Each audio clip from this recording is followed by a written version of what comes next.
দেখেন আমি দুপুর বেলায় আইসা ভিডিও করতেছি। দেখেন ইডি ক্ষেতের আল দিয়া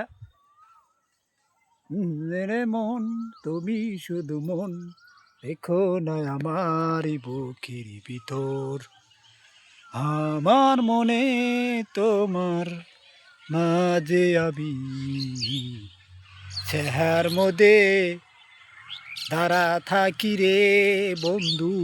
দেখেন আমি উপরে গাছের পাতা দেখা যায় রে।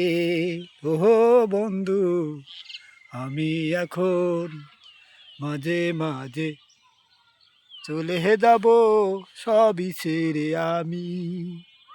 তোমার মনে শুধু মনে ভিতরে আমি শুধু মনে জ্বালা যন্ত্রণা হয়ে গেলাম তেজপাতার মতো পন্তনা। আমি মনের শুধু গান গাবো রে বন্ধু, তোমারই আমার।